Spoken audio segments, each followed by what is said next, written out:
All right, a few more games we need to get to here from the Friday games. Kentucky is still dancing 61-53. I don't know where Ed Cooley's mind was. Maybe it was in the DMV. Maybe it was in the DC area. But Kentucky gets the win 61-53.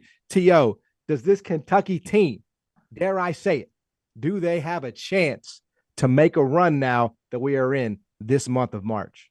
I think a lot of it depends on did Kansas State pull away? I'm assuming they did. Yep. Yeah, Kansas State pulls away. That's going to be a heck of a ball game.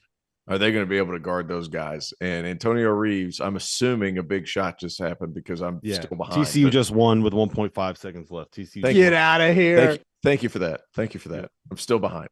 Sorry. YouTube TV's latency. The Horned Frogs, baby. They got it done to Colby Coles. What a comeback. What a comeback. Yeah. Wow. Big time comeback. No, Kentucky, they certainly have it. And here's the deal. You know who's really stepped up since Kentucky's kind of figured it out? It's not Oscar Tshiebwe. It's not some of these other guys. It's not Kason Wallace. It's Antonio Reeves. He was kind of the guy that we were kind of waiting. Is he going to be able to really score at that level? And beginning of the year, he showed flashes of that.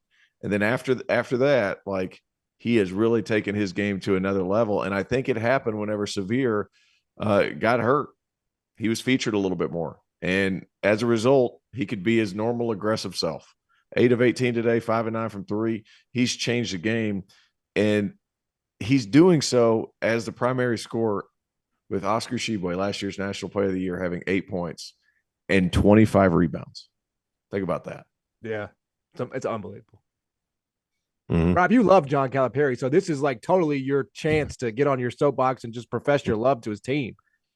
I mean, look, he's figured it out. Yeah, we were very, very hard on him earlier on this season, right? Very hard on him. And I do think that there is something to be said about the fact that they came into the year with the reigning National Player of the Year, preseason top 5 team, and they're a 6 seed, right? That's not good.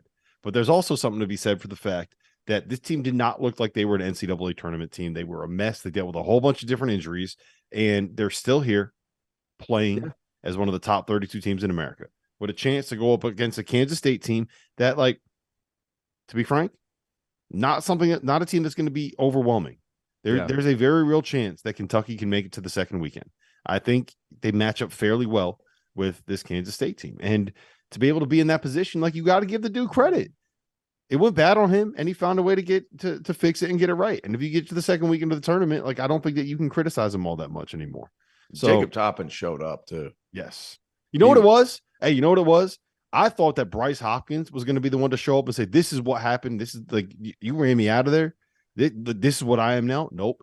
Jacob Toppin let Bryce Hopkins know why his ass is up out of Lexington right now, why he's up in Providence, why he's up on Federal Hill eating pasta home right now, waiting for Ed Cooley to tell him whether or not he's going to be back next season. Jacob Toppin is still playing. Did you guys see Ed Cooley's interviews afterwards? I didn't. I didn't see the post game. I saw everything leading up to it, which was incredibly awkward. Yeah, incredibly awkward. Incredibly awkward. I mean, there's no easy way, right? There's no easy way to say I'm open to opportunities because I'm trying to get more money. If at worst I'm trying to get more money. Like what you know what I mean? But it was awkward. It was awkward.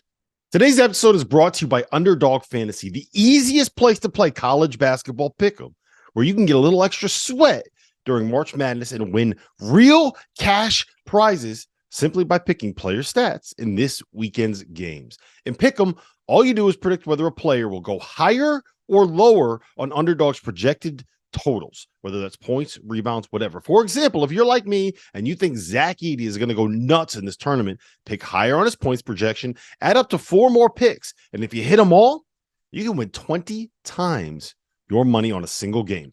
Underdog's slick mobile app is easy enough that dummies like Jeff Goodman have even figured it out.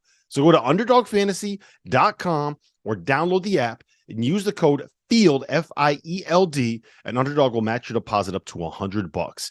Now is the time to get in on the madness. So remember, underdogfantasy.com, promo code FIELD.